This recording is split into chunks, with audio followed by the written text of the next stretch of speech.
అమ్మంటే ఆప్యాయతకు నిలయం. సవితి తల్లైనా సరే తండ్రి స్థానం ఉన్న వ్యక్తికి భార్య కాబట్టి గౌరవించాల్సిన బంధం అది.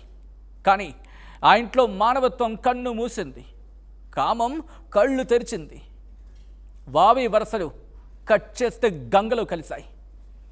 కొడుకుకు వరసయ్యే యువకుడితో అనైతిక బంధం, అది చాలదంటూ అతడు మారిపోయి కొత్త జీవితం ప్రారంభిస్తానంటే సుపారీ గ్యాంగ్తో దారుణ హత్య. అసలు నిర్మల్ జిల్లాలో ఏం జరిగింది? మానవ సంబంధాలు ఎటుపోతూ ఉన్నాయి?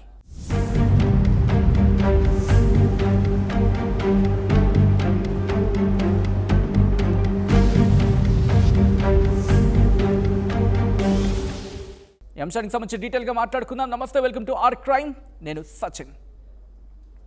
రక్త సంబంధాలు, వావి వరసలు అనే పదాలకు అర్థం లేకుండా పోతూ ఉంది. కడుపున పుట్టకపోయినా ఇంట్లో కొడుకులా మెలిగే ఒక వ్యక్తిపై, ఒక యువకుడిపై కన్నేసింది ఆ కసాయి సవితి తల్లి. తండ్రిని పెళ్లి చేసుకుని కొడుకుతో అక్రమ బంధం నడిపింది. అయితే ఆ యువకుడు తన తప్పు తెలుసుకొని ఈ పాపపు బంధానికి స్వస్తి పలికి పెళ్లి చేసుకొని బతకాలి అని అనుకుంటే, ఇదిగో ఈ సవితి తల్లి సహించలేకపోయింది. తన కోరిక తీర్చలేదు అనే ఈర్ష్య, పరువు పోతుందనే ఆగ్రహంతో ఒక సుపారీ గ్యాంగ్ను రంగంలోకి దింపి ప్రాణాలు తీయించింది.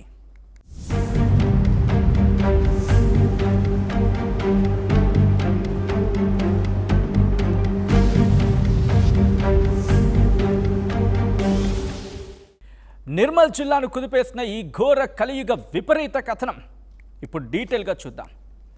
అది నిర్మల్ పట్టణం. అతడికి 28 ఏళ్ల వయస్సు.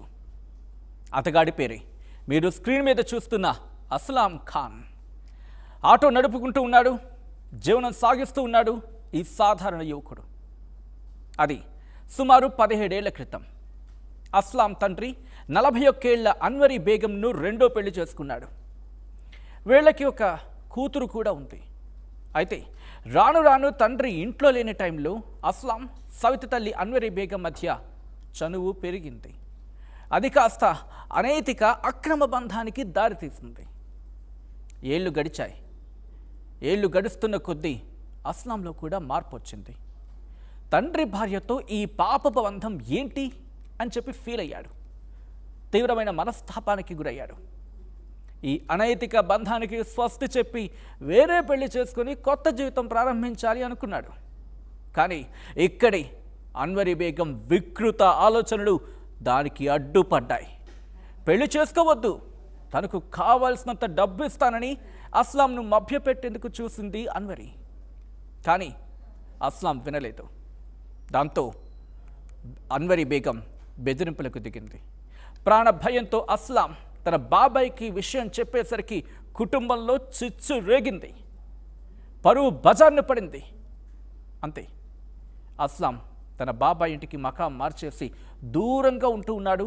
తన బతుకేదో తను బతుకుతూ ఉన్నాడు. తను అనుకున్నది దక్కకపోతే నాశనం చెయ్యాలి అనే రాక్షసత్వంతో అన్వరీ బేగం రగిలిపోయింది. తన బండారం బయటపడిందన్న కోపం, అస్లాం మరొకరిని పెళ్లి చేసుకొని హ్యాపీగా బతుకుతున్నాడు అన్న ఈర్ష్య, వీటితో అతన్ని ఎలాగైనా లేపేయాలి అని చెప్పి స్కెచ్ చేసింది అన్వరీ బేగం. అంతే, మహారాష్ట్రకు చెందిన ముఖీద్ అనే క్రిమినల్ను కాంటాక్ట్ అయ్యింది. ఏకంగా 1 కాదు 2 కాదు, 6 లక్షల నుంచి 8 లక్షల వరకు సుపారీ మాట్లాడుకుంది. అడ్వాన్స్ 50,000 కూడా ఇచ్చిందనుకోండి. అయితే ఈ ఘోర కుట్రలో తన సొంత తమ్ముడు షేక్ మహమ్మద్కు కూడా డబ్బు ఆశ చూపి భాగస్వామిని చేసింది ఈ దుర్మార్గంలో. అస్లాం ఫోటోలు, అతడి ఆటో నెంబర్, అతడి కదలికలను ఎప్పటికప్పుడు సుపారీ గ్యాంగ్కు పంపించింది, చేరవేసింది ఈ అన్వరీ బేగం.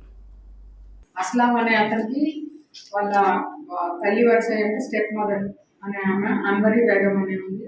ఆమెకి ఇద్దరికి కూడా ఇలీగల్ కాంట్రాక్ట్ ఉంది. అతను దాని నుంచి బయటకు వచ్చి వేరే మ్యారేజ్ చేసుకోవాలని అనుకుంటూ ఉన్నాడు. సో ఆమెకి అది నచ్చలేదు. అతను బెదిరించింది, నువ్వు నన్ను నాతోటే ఉండాలి, వేరే పెళ్లి చేసుకుంటే నేను చంపుతాను అనేసి బెదిరిస్తే అతను దీని గురించి ఫ్యామిలీలో పంచాయతీ పెట్టడం జరిగింది. ఫ్యామిలీ అందరూ కూర్చొని అతన్ని వాళ్ళ బాబాయ్ దగ్గరికి పంపించారు. వాళ్ళ ఫాదర్ బ్రదర్ దగ్గర అతను అక్కడ ఉంటున్నాడు. అయితే ఈ అన్వరీ బేగం అది కక్ష పెట్టుకొని అతని మ్యారేజ్ కూడా సెటిల్ అయింది. ఈ మంత్లోనే అతని మ్యారేజ్ ఉంది. కాబట్టి అది ఆమె తట్టుకోలేక తనకి పరిచయం ఉన్న ఈ ముగ్గురిని పిలిచి వాళ్ళ బ్రదర్, ఈమెకి ఇంకొక బ్రదర్ కూడా ఉన్నాడు. ఆ బ్రదర్తో పాటు ఇది మర్డర్ ప్లాన్ చేయడం జరిగింది. మొబైల్ మెయిన్ అక్యూజ్డ్ ఎవరైతే ఉన్నారో అతని ఫ్రెండ్స్ ముగ్గురు వాళ్ళందరూ కలిపి దీన్ని ప్లాన్ చేశారు. దీనికోసం జూన్ 1st వీక్లో ఒకసారి రెక్కి చేశారు. గవర్నమెంట్ హాస్పిటల్ దగ్గర అందరూ చూస్తుండగా అతను చంపాలి అనేసి ఆమె వాళ్ళకి చెప్పింది. అయితే వాళ్ళు ఎక్కువ మంది మనుషులు ఉండడం వల్ల అక్కడ ఆ రోజు చేయకుండా మళ్ళీ రిటర్న్ వెళ్ళిపోయారు. దీనికి సంబంధించిన ఫుటేజ్ ఇవన్నీ కూడా మేము ఆ రోజు సేకరించడం జరిగింది. అది జూలై 15 ఉదయం. ఎప్పటిలాగే అస్లాం తన ఆటోను బయటకు తీశాడు. ప్యాసింజర్స్ని ఎక్కించుకున్నాడు. వైఎస్ఆర్ కాలనీ దగ్గరికి వస్తూ ఉన్నాడు. గుర్తుపెట్టుకోండి, వస్తూ ఉన్నాడు. ఇక్కడి ముఖీద్, అఫ్రోజ్, సాయినాథ్ పవార్, షేక్ షాహిద్లు కారులో వచ్చి ఆటోకి అడ్డుపడ్డారు. ప్యాసింజర్స్ను చూస్తూ ఉండగానే అక్కడ చూస్తూ ఉండగానే అస్లాంను బయటకు లాగారు. వాళ్ళతో తెచ్చుకున్న కత్తులతో కస విచక్షణారహితంగా పొడి చేశారు. అంతే, రక్తం మడుగులో అస్లాం పడిపోగానే అక్కడి నుంచి పారిపోయారు ఈ దుర్మార్గులు. హాస్పిటల్లో చికిత్స పొందుతూ అస్లాం ప్రాణాలు కోల్పోయాడు. పట్టపగలు జరిగిన ఈ హత్యతో నిర్మల్ ఒక్కసారిగా హులిక్కి పడింది. కేసు తీవ్రత దృష్ట్యా నిర్మల్ ఎస్పీ జానకి శర్మల పర్యవేక్షణలో 4 స్పెషల్ టీమ్స్ రంగంలోకి దిగాయి. CC footage, call data base చేసుకొని ఇన్వెస్టిగేషన్ స్టార్ట్ చేశారు పోలీసులు. అయితే ఆ ఇన్వెస్టిగేషన్ జరుగుతూ ఉండగా అప్పుడే పోలీసులు కూడా అవాక్కయ్యేలా బయటపడింది ఈ అన్వరీ బేగం ప్రధాన సూత్రధారి అని చెప్పి. జూలై 17 అన్వరీ బేగంను అదుపులోకి తీసుకున్నారు పోలీసులు. ఆమె ఈ ఘోర నేరాన్ని ఒప్పుకుంది. ఆమె ఇచ్చిన పక్కా ఇన్ఫర్మేషన్తో హత్యలో పాల్గొన్న ముఖీద్, అఫ్రోజ్, సాయినాథ్ పవార్, షేక్ షాహిద్తో పాటు ఆమె సొంత తమ్ముడు షేక్ మహమ్మద్లను అరెస్ట్ చేసి రిమాండ్కు తరలించారు పోలీసులు. తర్వాత మళ్ళా వీళ్ళు మర్డర్ ఏదైతే జరిగిందో వెన్స్డే, ట్యూస్డే నైట్ బయలుదేరి వచ్చారు. అక్కడ బోకర్ దగ్గర ఒక దాబాలో నైట్ అక్కడ డిన్నర్ చేశారు. తర్వాత అక్కడ నుంచి వచ్చి మన దిలావర్పూర్ చెక్ పోస్ట్ నుంచి వచ్చి ఇక్కడ ఆమెని కలుసుకున్నారు. వాళ్ళు మీట్ అయ్యారు. తర్వాత ఆమె వాళ్ళ బ్రదర్ స్కూటీ మీద వచ్చి అతన్ని చూపించడం జరిగింది. ఎవరైతే మన అస్లాం చనిపోయిన ఆమె చెప్తున్నాడో అతను చూపించడం జరిగింది. తర్వాత వాట్సాప్ కాల్స్ ద్వారా ఎవరైతే అక్యూజ్డ్ ఉన్నారో వాళ్ళకి గైడ్ చేశారనమాట. ఇతని ఆటోకి ఇట్లా నల్ల జెండాలు ఉన్నాయి, అతను ఏ కలర్ డ్రెస్ వేసుకున్నాడు, ఇదంతా గైడ్ చేస్తూ అందులో 4 ప్యాసింజర్స్ ఉన్నారు. ఇదంతా ఆమె ఫోన్లో చెప్తుంది. అతను దాన్ని బట్టి గుర్తించి ముందుకు వచ్చి ఆటోని అడ్డంగా ఈ స్కార్పియో పెట్టి అతను బయటకు లాగి వీళ్ళిద్దరూ పొడిచారు ఈ 2 కత్తులతో. తర్వాత అక్కడ నుంచి పట్టుకున్నారు ఒక ఇద్దరు పొడిచారు. అక్కడ నుంచి ఇమీడియట్ గా తప్పించుకొని చించోలి రోడ్ మీదుగా సారంగపూర్ శివని మీదుగా వాళ్ళు తప్పించుకున్నారు. సో ఫోన్ ద్వారా మనం ట్రాక్ చేస్తామని సెల్ ఫోన్స్ ఆఫ్ చేసుకున్నారు. మళ్ళీ అక్కడికి వెళ్ళాక ఆన్ చేసుకున్నారు.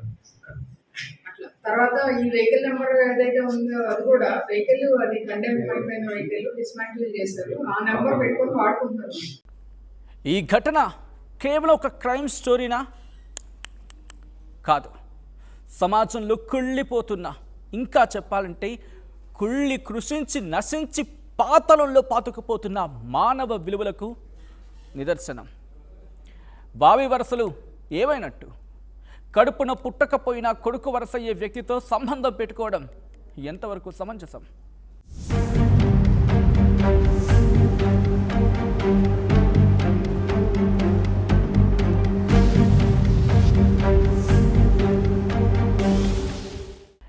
ఆడవారిలో పెరిగిన విపరీత క్రూరత్వం నాకు దక్కాలి, లేకపోతే చంపేస్తా అనే రాక్షస మనస్తత్వం ఎటు దారి తీస్తూ ఉంది. తాత్కాలిక ఆకర్షణలు, అనైతిక బంధాలు జీవితాలను ఎలా బూడిద చేస్తాయో ఇదిగో ఈ స్టోరీ నేర్పుతున్న గుణపాఠం.